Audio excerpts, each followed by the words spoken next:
کی اپنی حکمت ہے کہ اللہ تعالیٰ حقانیت دین کو ظاہر فرما دیتا ہے۔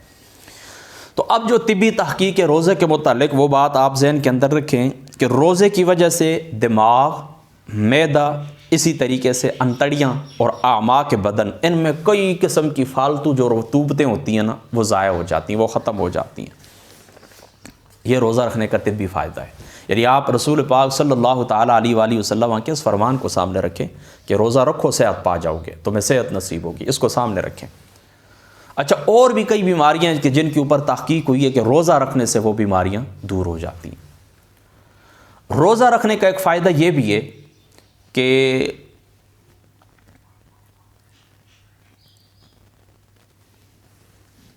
بسم اللہ الرحمن الرحیم، اللہم صلی علی محمد وعلی آل محمد وبارک وسلم وصلی علیہ۔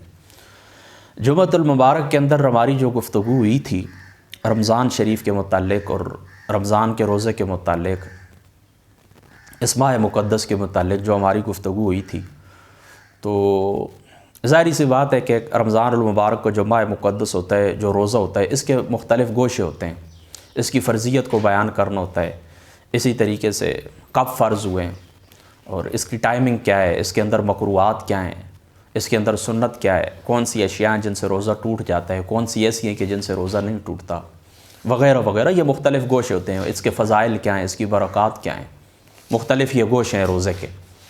تو جمعۃ المبارک کا جو خطاب ہوتا ہے اس کے اندر ٹائم مخصوص ہوتا ہے، مختصر وقت ہوتا ہے، نصف گھنٹہ ہوتا ہے، 45 منٹ ہوتے ہیں، تو ان کے اندر گفتگو کرنی ہوتی ہے۔ تو جو گفتگو ہو گئی تھی اس سے آگے ہم چلتے ہیں۔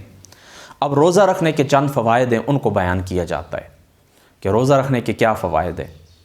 سب سے پہلے یہ بات یاد رکھیں کہ میڈیکل سائنس کا زمانہ ہے اور سائنسی تحقیقات کا زمانہ ہے، تو مختلف بیماریوں کے اوپر جس وقت تحقیق ہوئی ہے تو یہ بات پایا ثبوت کو پہنچی ہے کہ جس وقت آپ روزہ رکھتے ہیں کہ روزے کی وجہ سے روزہ رکھنے کی وجہ سے یہ دماغ، انتڑیاں اور اعماق بدن اور معدہ کی مختلف قسم کی جو رطوبتیں ہوتی ہیں، یہ رطوبتیں بالکل ختم ہو جاتی ہیں، بالکل ضائع ہو جاتی ہیں، انسان کو ان رطوبتوں سے نجات مل جاتی ہے۔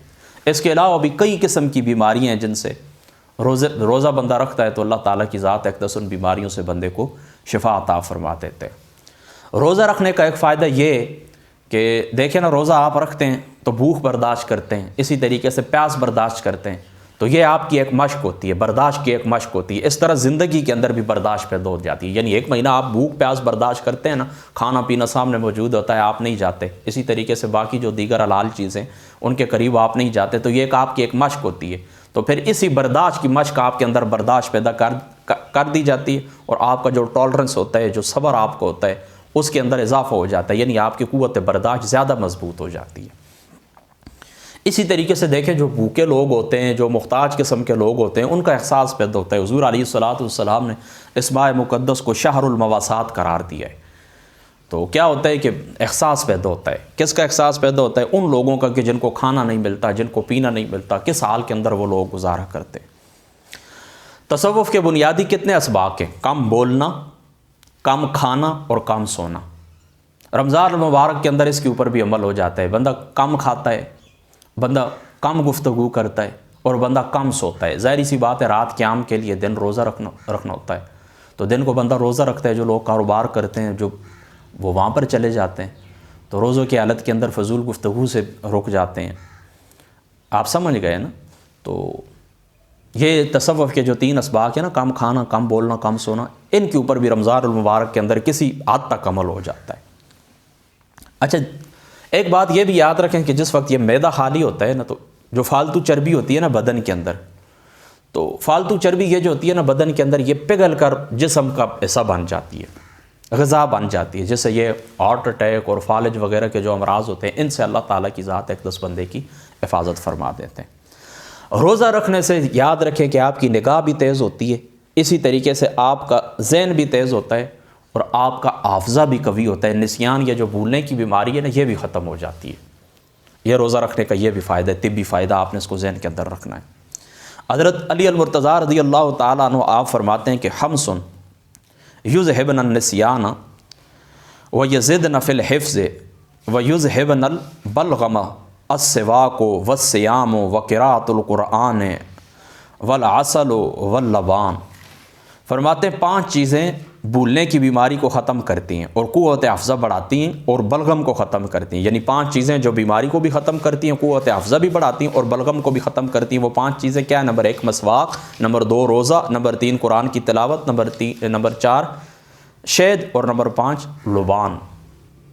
یہ 5 چیزیں کیا کرتی ہیں؟ یہ 5 چیزیں، ان چیزوں کا فائدہ کیا ہے؟ یہ بلغم کو ختم کرتی ہیں، قوت افزا کو بڑھا دیتی ہیں اور بھولنے کی بیماری کو، نسیان کو یہ کیا کرتی ہیں؟ ختم کرتی ہے. یہ کس کا قول ہے؟ حضرت شیر خدا رضی اللہ تعالیٰ عنہ آپ کا. روزہ رکھنے کا ایک فائدہ یہ ہے کہ اللہ تعالیٰ کی ذات اقدس اس بندے سے محبت فرماتے ہیں. لخلوف فم الصائم، روزہ دار کی منہ کی بو اطیب عند اللہ من ریح المسک، کستوری سے زیادہ محبوب اللہ تعالیٰ کے نزدیک روزہ دار کے منہ کی، وہ جس وقت معدہ خالی ہوتا ہے نا تو ایک خاص قسم کی ایک وہ ہوتی ہے، سمیل ہوتی ہے جو بدن سے باہر آتی ہے، پھر منہ سے وہ خارج ہوتی ہے. تو اللہ تعالیٰ کے نزدیک یہ جو کستوری ہے تو اس سے زیادہ محبوب ہے روزہ دار کے منہ کی وہ بو، وہ سمیل. اور حدیث قدسی کے اندر آتا ہے الصوم لی، اللہ تعالیٰ فرماتا ہے روزہ خالص میرے لیے، وانا اجزا بھی، اور میں خود اس کی جزا ہوں. یعنی اجزی اگر آپ پڑھیں تو اللہ تعالیٰ اس روزے کی جزا دینے والا ہے، اجزا آپ پڑھیں تو خود اللہ تعالیٰ کی ذات اقدس اس روزے کی جزا ہے. الصوم لی وانا اجزا بھی، میں خود اس کی جزا ہوں. یعنی اجزی پڑھیں نا تو پھر اس میں فاعل اللہ تعالیٰ کی ذات اقدس یعنی روزے کی جزا دینے والا. اجزا پڑھیں تو اللہ تعالیٰ کی ذات اقدس خود جزا ہے. یعنی میں اس بندے کو ملوں گا، میں اس بندے کو اپنا دیدار عطا فرماؤں گا جو بندہ کیا کرتا ہے؟ روزہ رکھتا ہے. تو یہ روزے کی ایک خاصیت ہے، یہ بات یاد رکھیں. یعنی باقی تو نیکیاں ہیں نا، ان کی اللہ تعالیٰ نے حد مقرر کی ہے کہ میں ان کو اتنا عطا کروں گا. لیکن روزے کے متعلق اللہ تعالیٰ کیا فرماتا ہے؟ وَأَنَا أُجْزَى بِهِ، میں جزا ہوں، میں اس بندے کو اپنے دیدار عطا کروں گا. اس لیے بخاری شریف کی روایت ہے نا کہ روزہ دار کو افطاری کے وقت 2 خوشیاں نصیب ہوتی ہیں.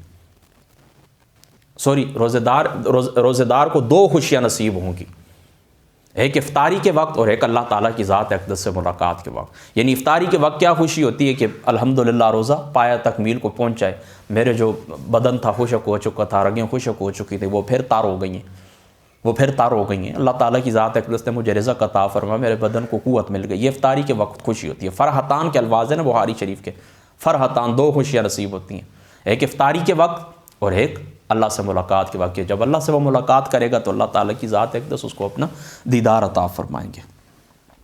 حضور علیہ الصلوۃ والسلام نے فرمایا من صام رمضان ایمانا و احتسابا غفر له ما تقدم من ذنبی، جو ایمان کی حالت میں ثواب پانے کے لیے روزہ رکھے، ایمان کی حالت میں ثواب پانے کے لیے روزہ رکھے تو اس کے پہلے گناہ معاف ہو جاتے ہیں، یعنی صغیرہ گناہ معاف ہو جاتے ہیں.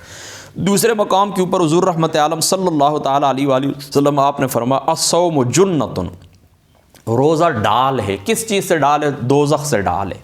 یعنی ڈال جو ہوتی ہے اس سے بندہ اپنے بدن کا بچاؤ کرتا ہے نا، تو یہ روزہ ڈال ہے. کس انداز کے اندر ڈال ہے کہ یہ انسان کو بچا دیتی ہے. کس سے بچا دیتی ہے؟ دوزخ سے بچا لیتی ہے. تو اب یہ تو ہو گئے نا روزے کے کچھ طبی فوائد، کچھ روحانی فوائد، کچھ دنیاوی، کچھ اخروی. یہ تو روزے کے فوائد ہو گئے.